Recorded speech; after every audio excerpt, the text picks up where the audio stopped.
ये पाप है क्या, ये पुण्य है क्या? रीतों पर धर्म की मोहरें हैं। हर युग में बदलते धर्मों को कैसे आदर्श बनाओगे? संसार से भागे फिरते हो, भगवान को तुम क्या पाओगे? कि हाई कोर्ट के आदेशों को इंदिरा ने कब माना, और याद करो वह आपातकाल का गुजरा हुआ जमाना, और मुलायम ने न्याय रोंद कर रेलों को रुकवाया, और लालू ने रथ रोक के भी था न्याय का गला दबाया, और शाहबानों के केस में भी न्यायालय का अपमान, टुकड़े टुकड़े कर डाला है इनने हिंदुस्तान। बोलो जय जय श्री राम, बोलो जय जय श्री राम। यानी मैंने बताया ना आपको कि हमारा हिंदुत्व या जिस विचारधारा को लेकर हम चल रहे हैं, जिस विचारधारा को लेकर संघ चला, जिस विचारधारा को लेकर एकल चला, जिस विचारधारा को लेकर विश्व हिंदू परिषद चला, वो इतना तार्किक रूप से सही है, लेकिन हमने उसको इतनी ताकत से बोलने का प्रयास नहीं किया। जनता तो जनता है। ये जनता कभी महाराणा प्रताप सामने खड़ी नहीं हुई, जनता कभी शिवाजी के साथ खड़ी नहीं हुई, जनता कभी मोदी के साथ भी खड़ी होने वाली नहीं है। सावरकर की परिभाषा देखो, आसिंधु सिंधु पर्यंत यस्य भारत भूमिका पितृभू पुण्य भूयश्चैव सवे हिंदुरिति स्मृता। यानी जैसे जापान का जापानी, अमेरिका का अमेरिकन, फ्रांस का फ्रांसीसी, वैसे हिंदुस्तान का हिंदू। तो हिंदू शब्द में कहाँ पे मतलब आपका ऐसा नियम लिखा हुआ है?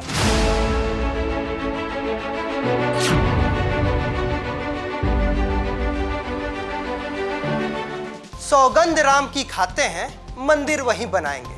2024 में हम हैं और मंदिर वहां बन भी गया है।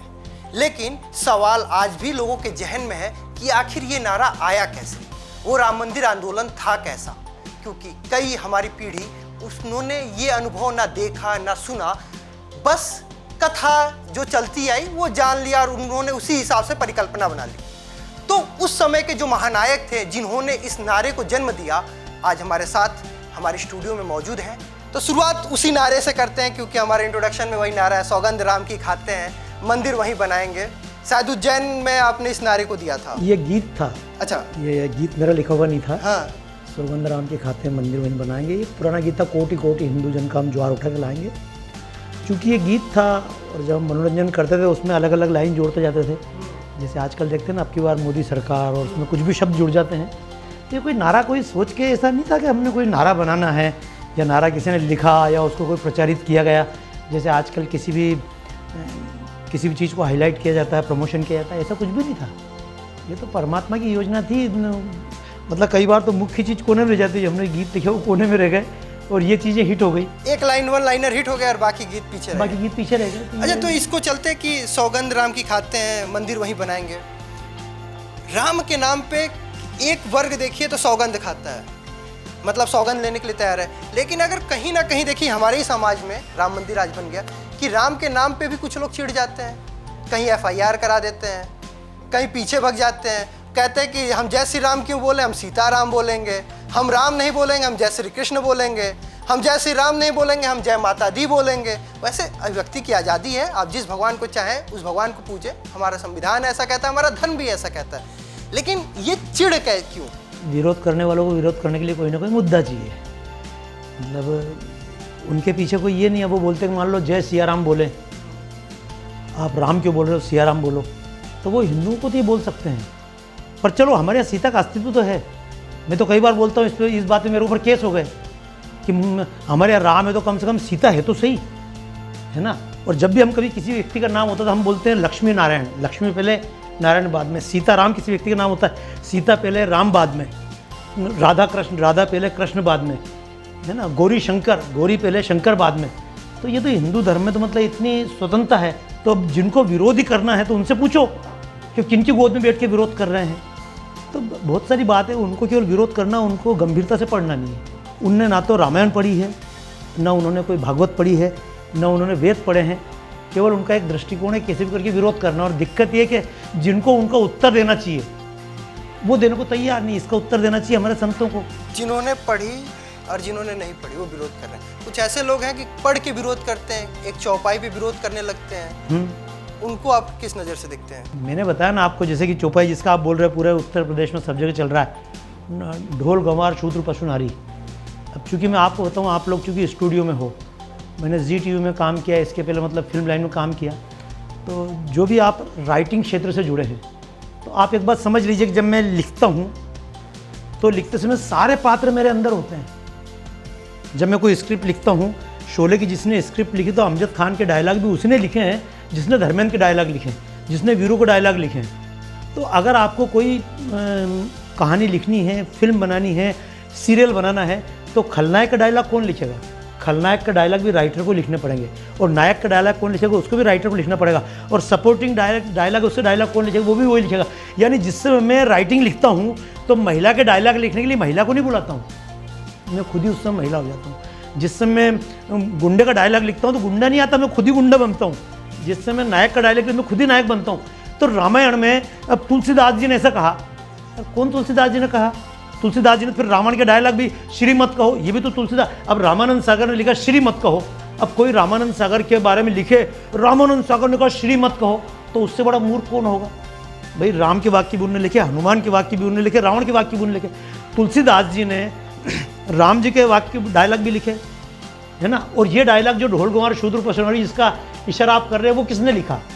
तो वो किसके द्वारा कहा गया? उस सागर के द्वारा कहा गया, समुद्र के द्वारा, है ना। अब इसमें दिक्कत क्या होती है, हम किसी कहानी को समझे बगैर कोई काम करते हैं, क्योंकि हमारा जो हिंदू ग्रंथ है, हिंदू ग्रंथ में अगर आपको समझना है तो उसमें 3-3, 4-4 चीज़ें एक साथ होती है। क्योंकि जैसे रामायण है तो इसको इतिहास ग्रंथ भी बोलते हैं, और ये हमारी उसका भी ग्रंथ है, इतिहास तो है ही सही, लेकिन जैसे विदेशी इतिहास होता है वैसे भारत का इतिहास नहीं होता है। विदेशी इतिहास में जार्ज पंचम, षष्ठम, अष्टम, ये इसके बाद ये था, इसके बाद ये हुआ। अपने भारत में ऐसा है ही नहीं। अपने ग्रंथों में अगर आप पढ़ेंगे, इनकी पीढ़ी में रघु की चौथी पीढ़ी में वो हुए, उसके बाद 20 पीढ़ी में ये हुए, उसके बाद फला पीढ़ी, तो उनसे पूछा जाए कि ये बीच की पीढ़ी कहाँ गई इतिहास के दृष्टिकोण से, कि बीच की पीढ़ी कहाँ गई? तो हमारे लोग मानते हैं कि बीच की पीढ़ी ने ऐसा कोई काम किया ही नहीं, तो उनने कि उसका नाम भी क्यों रटा जाए। तो इतिहास में फालतू वजन नहीं होता, इसलिए विदेश में इतिहास होता है, जो है वो इतिहास है। पर भारत का इतिहास पुराणों के रूप में, ग्रंथों के रूप में है।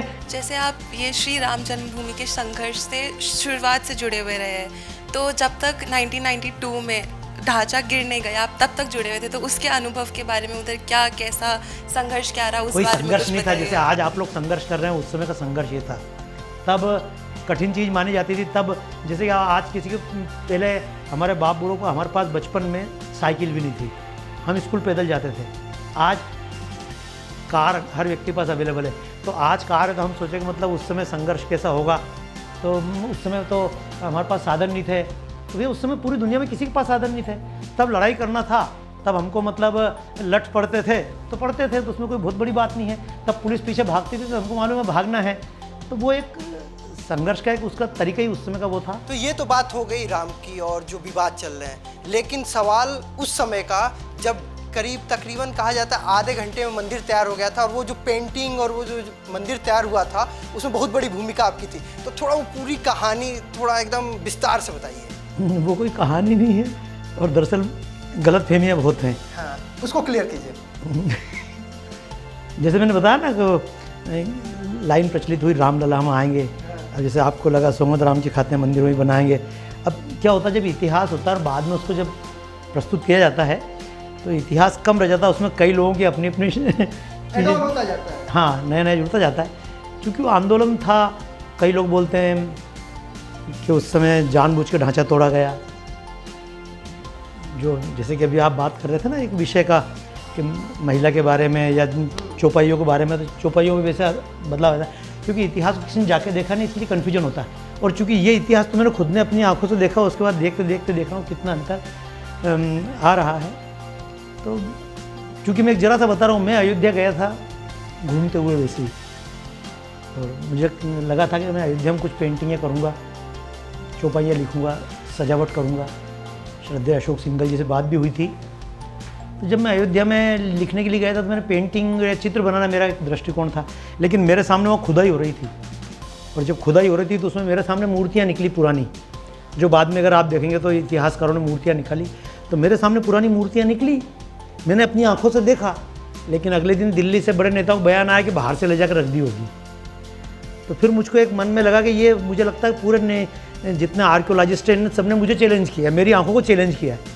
तो फिर मैं वापस नहीं आया और एक धार्मिक दृष्टि से सजावट करने गया था, लेकिन मेरी धार्मिकता रह गई कोने में, और फिर अंदर का एक तर्क लिए हुए एक कलाकार जागा।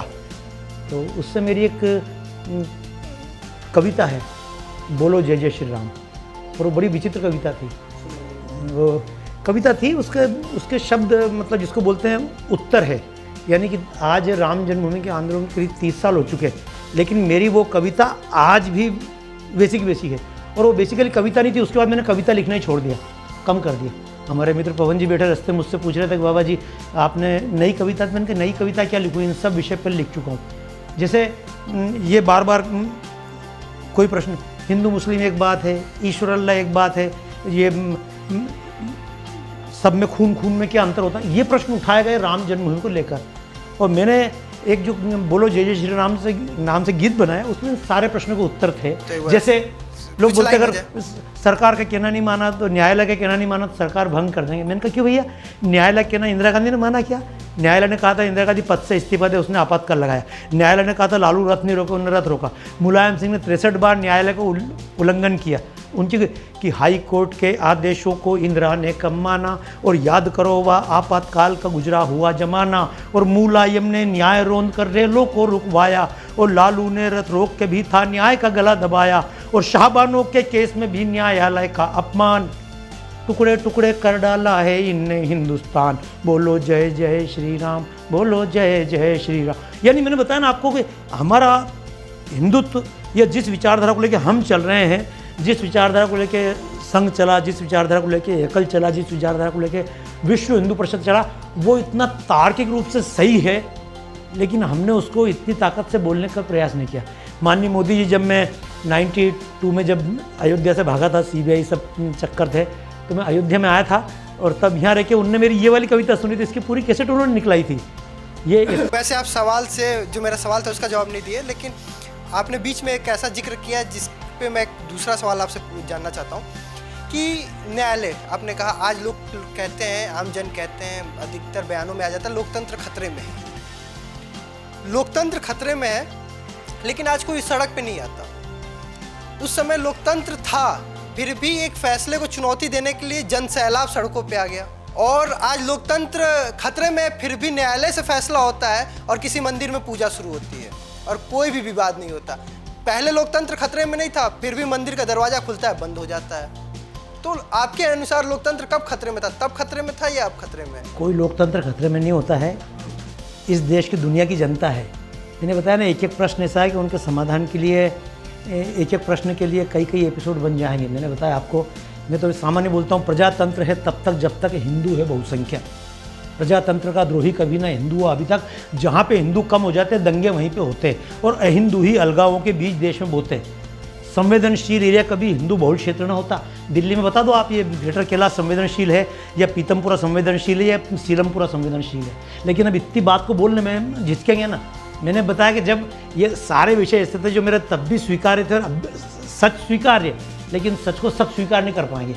मेरी बात को आप भी मानेंगे, लेकिन अब जैसे बताऊँ मैं आपको, शब्दों पे जाओ आप। मैंने जो बहुत कुछ लिखा है ना, तब भी मैं लिखता था दीवारों पे, और चंपत जी भाई साहब हमारे सब थे, तो मैं जब दीवारों पे लिख के आता था वो मुझको बोलते थे तुम मरवाओगे, तुम दंगे करवाओगे। मैं पूछता क्या हुआ?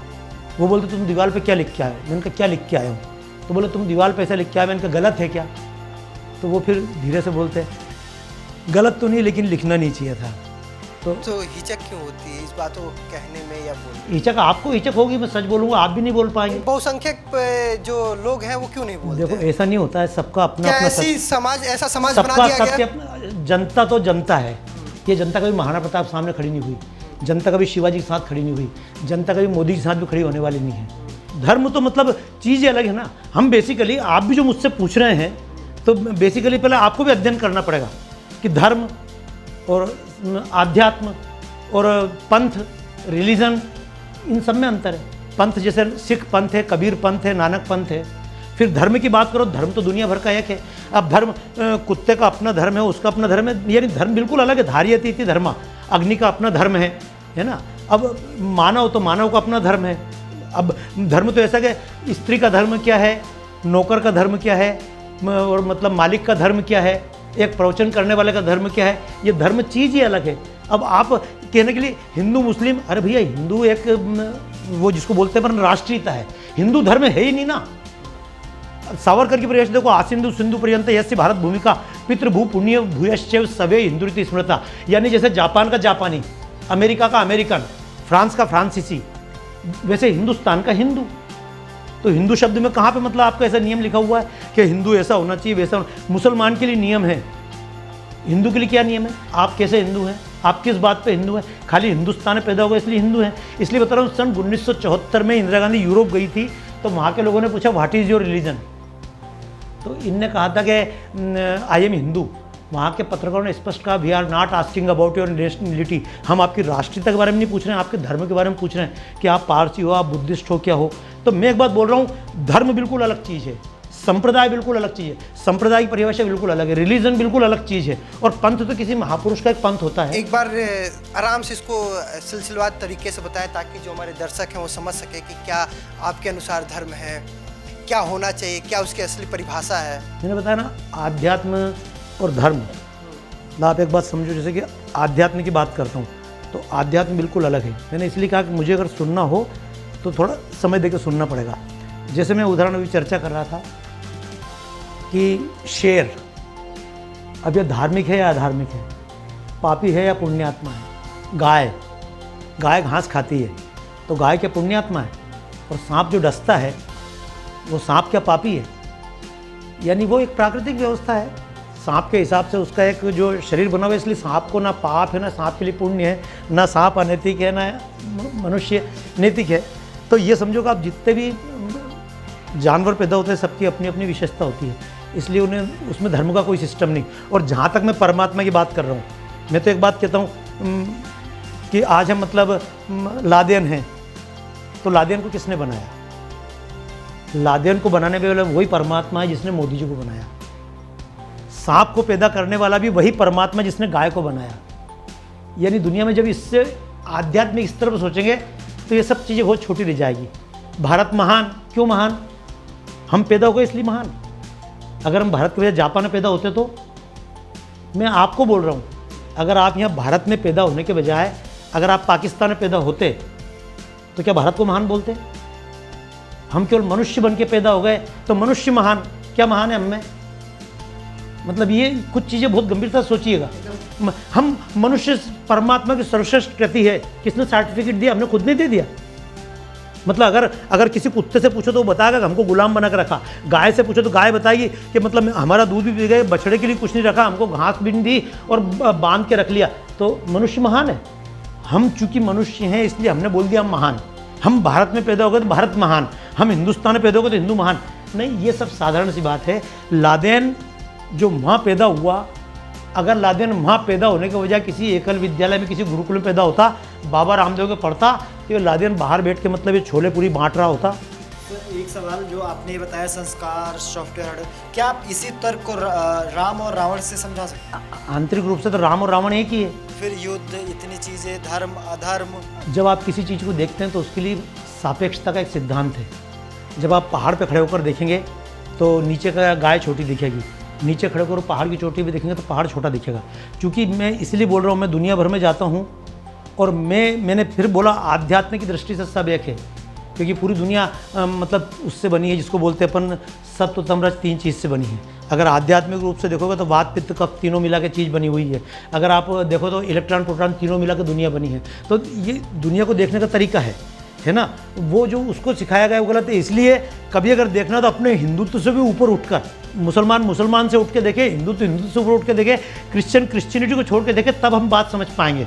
तो आप जो बोल रहे हैं ना कि अगर राम को भी समझना, जैसे एक वो सीरियल बना था हमारे डॉक्टर चंद्र प्रकाश द्विवेदी जिन्होंने चाणक्य बनाया था, उन्होंने बाद में एक सीरियल बनाया था, उसका नाम था एक और महाभारत, जो जी टीवी पे ही आने वाला था। तो उस समय उन्होंने कहा था कि हम महाभारत को कृष्ण के एंगल से क्यों देखें, हम महाभारत को शकुनी के एंगल से देखें। उन्होंने कहा कि भैया देखने के तरीके इधर से भी देख सकते हैं, इधर से भी देख सकते हैं। तो मैंने कहा फिर आप एक काम करो कि मतलब जो हिटलर के एंगल से आप यहूदियों को देखोगे या इसके एंगल से उसको देखो, तो ये कुल मिला के मतलब क्या हमारी जितनी हिम्मत होती है ना उतना अपन बोल पाते हैं। तो आपने राम और रावण अगर आध्यात्मिक रूप से देखा जाए दोनों परमात्मा का अंश है। काला रंग भी वही परमात्मा का और सफ़ेद रंग वही परमात्मा का। लेकिन हम जो जहाँ जी रहे हैं हमको अपने हिसाब से दुनिया को देखना पड़ेगा। आप समझे मतलब। जैसे सर एक चीज़ और, जैसे संस्कार की बात हुई, द्रोणाचार्य के शिष्य दुर्योधन और द्रोणाचार्य के शिष्य अर्जुन, लेकिन महाभारत होती है तो एक को अधर्म क्यों रखा जाता है, एक को धर्म क्यों रखा जाता है? एक मैं रास्ते में चर्चा कर रहा था, एक फिल्म है चित्रलेखा, उपन्यास है, उसको पढ़ना चाहिए। मैं इन सबको विषय लेने के बाद मैं हिंदुइज्म की बात करता हूँ। उसमें है ये पाप है क्या, ये पुण्य है क्या, रीतों पर धर्म की मोहरें हैं, हर युग में बदलते धर्मों को कैसे आदर्श बनाओगे, संसार से भागे फिरते हो भगवान को तुम क्या पाओगे, है ना। जो नियम होते हैं, जैसे आपको मैं एक चीज़ बताता हूँ, अपने शब्द होता है शाश्वत धर्म और एक होता है युग धर्म। आप बात समझ लेना, इसको अगर समझ गए तो स्थिति क्लियर हो जाएगी कि हमारे अंदर कितने हम हैं। यानी मैं एक कभी पुत्र के रूप में हूँ तो पिता के रूप में हूँ, एक कभी भारती के रूप में हूँ, एक बाहर के रूप में हूँ। जब मैं यहाँ खड़ा हूँ ना, इस जगह अभी अयोध्या में मेरा जब इंटरव्यू लिया, मैंने कहा था कि लोग बोलते हैं राम की जन्मभूमि कहाँ है, तो मैं बोलता हूँ राम की जन्मभूमि कितनी बड़ी, 4 फीट की, 3 फीट की, लेकिन हमने पूरे कमरे को राम की जन्मभूमि माना। फिर हमने और बड़े तो हमने पूरे क्षेत्र को राम की जन्मभूमि माना। फिर हमने कह दिया राम की जन्मभूमि अयोध्या में इस तरफ है। हम और बड़े हुए तो हमने कह दिया पूरा अयोध्या राम की जन्मभूमि है। लेकिन हम बाहर खड़े होकर देखें तो उत्तर प्रदेश राम की जन्मभूमि है, और फिर अगर अमेरिका में खड़े हो तो राम की जन्मभूमि कहाँ, तो हम बोलते भारत है। और अगर कभी कल्पना करोगे इस ग्रह से निकल के दूसरे ग्रह पर चले गए, सौर मंडल से बाहर, तो किसी ने पूछा राम की जन्मभूमि कहाँ है, तो हम कहेंगे कि राम की जन्मभूमि भारत है। तो मैं इसलिए बोल रहा हूँ आपसे कि मतलब हमारे अंदर कितने हैं। तो जब आप, रावण भी उसी राम के भक्त थे, और मतलब रावण भी शिव के भक्त थे और राम भी शिव के भक्त थे, वो एक अलग चीज़ है। जब हम बाहर निकलेंगे तो हम बोलेंगे हिंदू, लेकिन हिंदू के अंदर फिर अपनी जातियाँ और उसके अंदर फिर जातियाँ। तो यानी मैंने बताया ना आपको, किसी प्रश्न का अगर अपने को इसका उत्तर खोजना है तो उसके अंदर थोड़े डीप में हमको जाना पड़ेगा कि जब मानवता का अपना धर्म है, जब पूरे देश में स्काई लैब गिरा तो पूरे दुनिया भर में वो चल रहे थे भगवान के कीर्तन, मुसलमान भी कर रहा था, क्रिश्चियन भी प्रार्थना कर हमारे ऊपर ना गिर जाए। तो जब दुनिया के ऊपर संकट आता है तो फिर पूरी दुनिया एक हो जाती है, उसके नीचे आता फिर तो कई सारे धर्म ऐसा है कि दुनिया भर में 20-30 हज़ार धर्म थे। 20-30 हज़ार धर्म से कभी दिक्कत नहीं हुई। मैंने बताया ना आपको, मैं हर साल एक प्रदर्शनी बनाता हूँ जो वेस्ट इंडीज़ में, अमेरिका में उधर सब तरफ लगती है। अब आप कहेंगे यहाँ क्यों नहीं लगती है, तो यहाँ किसी को ज़रूरत भी नहीं है, क्योंकि मतलब मैंने बताया ना आपको, सच बात, हमको ज्ञान तो चाहिए ही नहीं। जितने संतों की आप कथा कराते हैं, श्री हरि कराते हैं, फला कराते हैं, कोई संतों की कथा नहीं है। आपको भी ब्रांड चाहिए। मैं बोलता हूँ गांव का जो छोटा संत कथाकार करता है वो भी राम रावण के युद्ध में रावण ही मरता है। और अगर बहुत बड़े संत कथा करेंगे, रमेश भाई ओझा करेंगे, अवधेशानंद जी करेंगे, उसमें भी रावण ही मरता है। पर हमको बड़े संत चाहिए मुरारी बापू, क्यों? क्योंकि ब्रांड है। जब जूता ब्रांडेड चाहिए, शर्ट ब्रांडेड चाहिए, झोला ब्रांडेड चाहिए, बैग ब्रांडेड, तो साधु भी ब्रांडेड चाहिए। लेकिन सर सवाल ये है कि हम उधर मुड़े क्यों? अभी आपके एक कविता सुन रहा था मैं, जागो जागो जागो, उसमें आपकी एक लाइन है कि शेक्सपियर के चक्कर में हम वाल्मीकि को भूल गए। तो ये वो शेक्सपियर, हम अपनी बात कर रहे हैं देशभक्ति के हिसाब से। मैंने कहा शेक्सपियर के हिसाब से सही है, उसके देश में सही है, हमारे हिसाब से सही नहीं है। हम कैसे, या तो इसके लिए कौन जिम्मेदार है? अगर हम भूले वाल्मीकि को, हमने भूला वाल्मीकि की बातों को, भूला वाल्मीकि की लिखी रचनाओं को हम नहीं पढ़े, हम ही जिम्मेदार हैं, और कोई दूसरा जिम्मेदार नहीं है।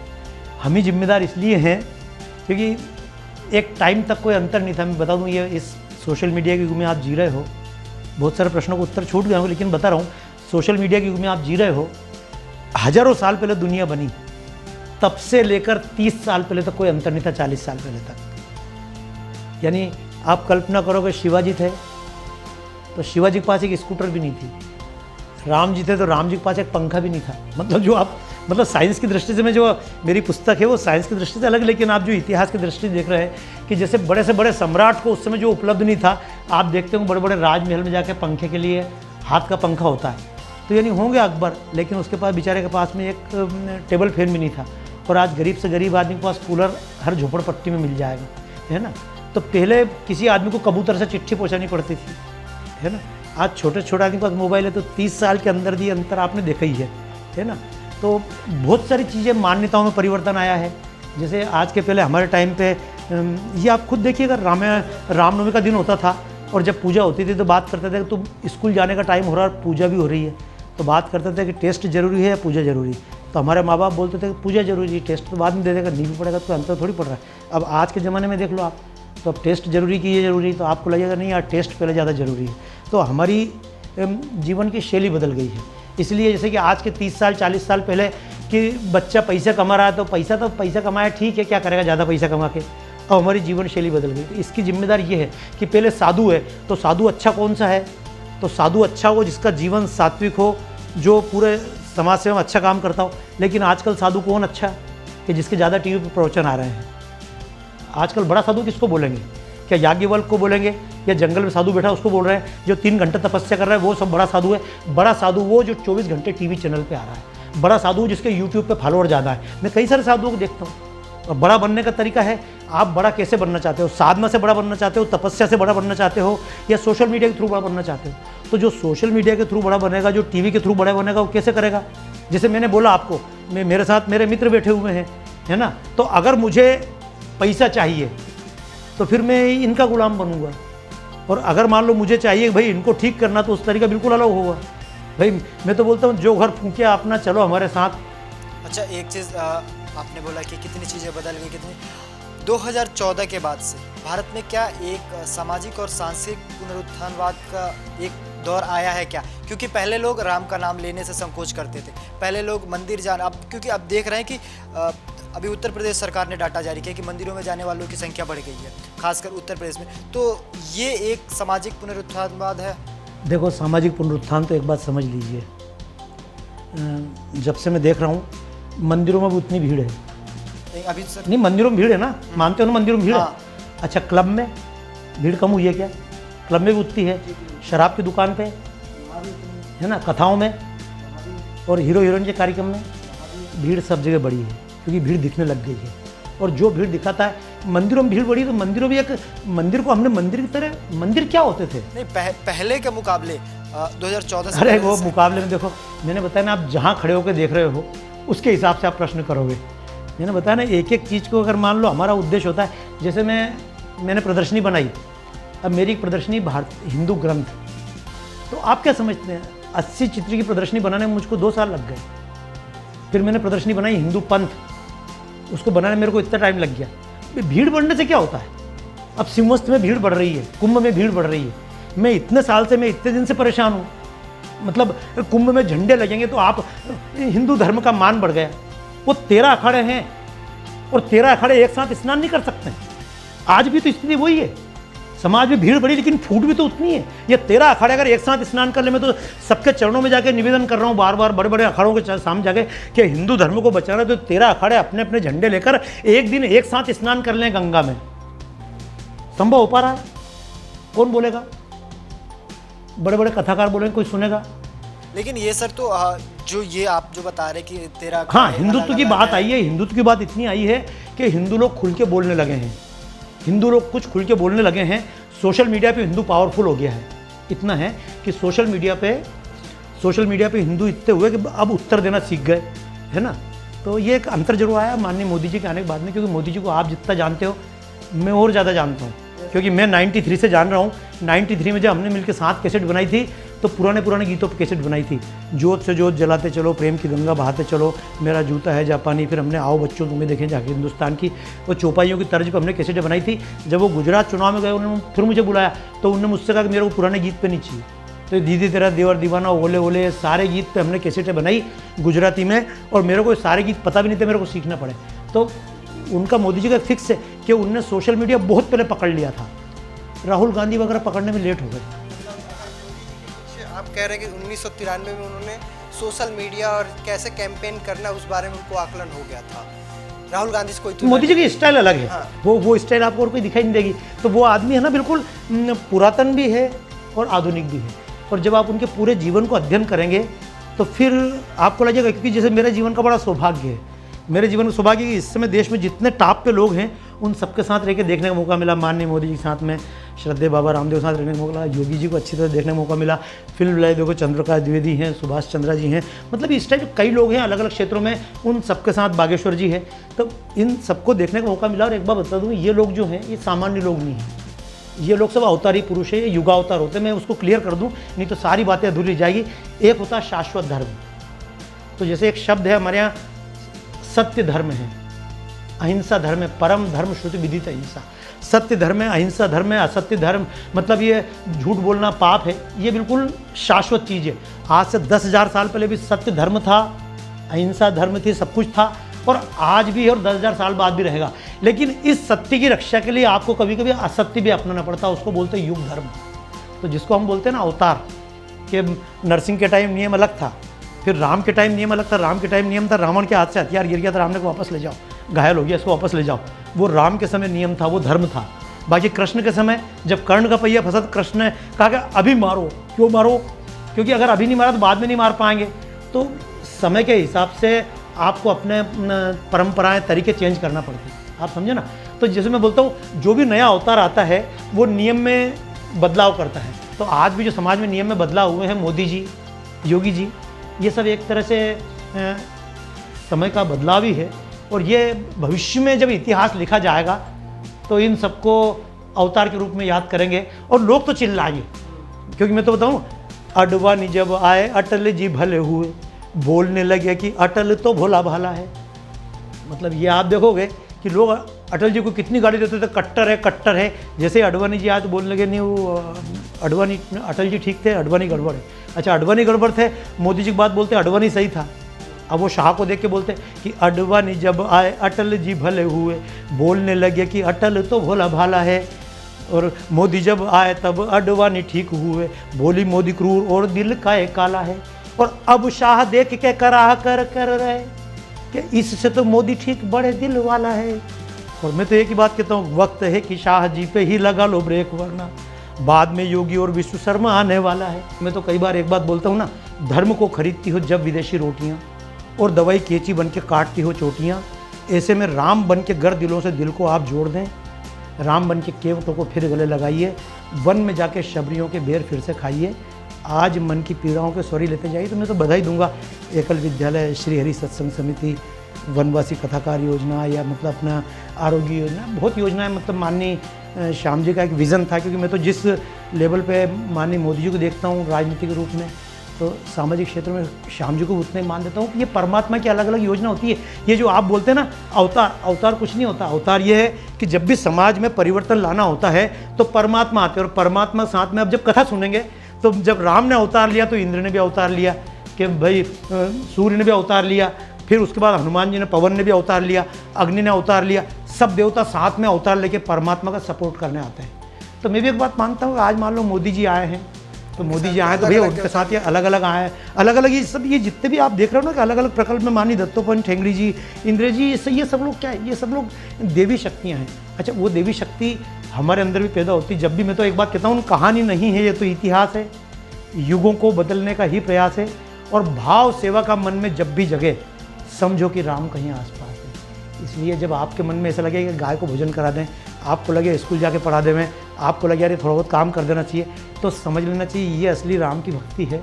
तो ये कुछ बातें, भाव जब भी जगे तो समझ लेना राम आसपास है। और हमेशा एक बात याद रख लीजिए, बात कह रहा हूँ कन्फ्यूजन दूर हो, क्योंकि मैं अब दुनिया भर में काम कर रहा हूँ, और दुनिया भर में काम कर रहा हूँ तो मैं एक बात बोलता हूँ, भारतीय होने के नाते मेरा अपना धर्म है, हिंदू होने के नाते मेरा अपना धर्म है, अपनी जाति का होने के नाते मेरा धर्म है, पुत्र होने के नाते मेरा धर्म है। और इसलिए कहावत है कि जब परिवार को आवश्यकता पड़े तो खुद का बलिदान कर दे, और जब समाज के लिए आवश्यकता पड़े तो परिवार का बलिदान कर दे, जब देश की आवश्यकता पड़े तो अपने जिले को भी छोड़ दे, और जब विश्व की आवश्यकता पड़े तो, क्योंकि हमारे ऋषि मुनियों ने जो हम आज भारत माता की जय भी इसलिए बोल रहे हैं क्योंकि हमको विश्व को महान बनाना है। एक बात समझ लेना, मैं जब भारत माता की जय बोलता हूँ, मेरी भारत माता की जय में विश्व को महान बनाने का एक सपना छिपा हुआ है। जब मैं हिंदुत्व की, मैं हिंदू इसलिए अपना पसंद नहीं करता हूँ, मेरे को राम से कृष्ण से प्रेम है। मैं हिंदुत्व की प्रशंसा इसलिए करता हूँ कि ये एकमात्र धर्म है जो मानव को मानव बना सकता है, जो बांधता नहीं है। ये एकमात्र धर्म है जो महिलाओं को भी आगे बढ़ने का मौका देगा। ये एकमात्र धर्म है जो कुत्ते के अंदर भी प्राण परमात्मा देखता है, सब कुछ देखता है। हाँ, अंतर केवल इतना है, भगवान श्री कृष्ण ने बड़ी अच्छी बात कही, उसको आप समझ लेंगे तो कन्फ्यूजन क्लियर हो जाएगा। सर्वत्र समदर्शिन, भगवान ने एक बात कही है, परमात्मा को सब जगह देखो। तो परमात्मा को सब जगह देखो तो कुत्ते के अंदर भी परमात्मा को देखना पड़ेगा, आपको गाय के अंदर भी परमात्मा को देखना पड़ेगा, और बड़ के पेड़ के अंदर भी परमात्मा को देखना पड़ेगा, पीपल के अंदर भी परमात्मा को देखना पड़ेगा। तो सांप के अंदर भी परमात्मा को देखोगे, गाय के अंदर भी परमात्मा को देखोगे। तो उन्होंने ये तो कहा है सर्वत्र समदर्शिना, ये नहीं कहा सर्वत्र समवर्तिना। यानी गाय को गाय के ढंग से देखना पड़ेगा, और सांप के अंदर भी वही परमात्मा है, लेकिन दोनों से एक व्यवहार नहीं किया जा सकता। नजरिया बदलना पड़ेगा। नजरिया नहीं, हाँ। हमारा कर्तव्य बदलना पड़ेगा। यानी सांप के अंदर भी परमात्मा, लेकिन सांप को आप अपने नहीं घर में नहीं बिठा सकते हैं। आपको देखना पड़ेगा कि ये मानना पड़ेगा लादेन के अंदर भी है, लेकिन उसको भी खत्म आपको करना पड़ेगा। आपको सामने वाला जो व्यक्ति जो भी पैदा है उसके अंदर परमात्मा, लेकिन मारना आपका कर्तव्य होगा। इसलिए कभी मैंने बताया ना, बहुत कि कम अपना जो रूप है वो सिचुएशन के अनुसार बदले, कब मारना और कब प्यार करना, ये देख के। तो ये थे बाबा सत्यनारायण मौर्य जी, जिनके जो कार्यक्रम है वो देश में नहीं विदेशों में लगे रहते हैं, और जानने के लिए इतना कुछ है कि एक बैठक में वो ख़त्म भी नहीं हो पाएगा। तो इनके साथ हम एक श्रृंखला लेके आएंगे आपको और परिचय कराएंगे, और वो सब अनुभव भारत के नहीं बाहर के भी ऋषियों की जो बात कर रहे हैं वो भी जानेंगे, अध्यात्म की बात जानेंगे। तब तक आप देखते रहिए हमारे ये खास कार्यक्रम स्पॉटलाइट। नमस्कार।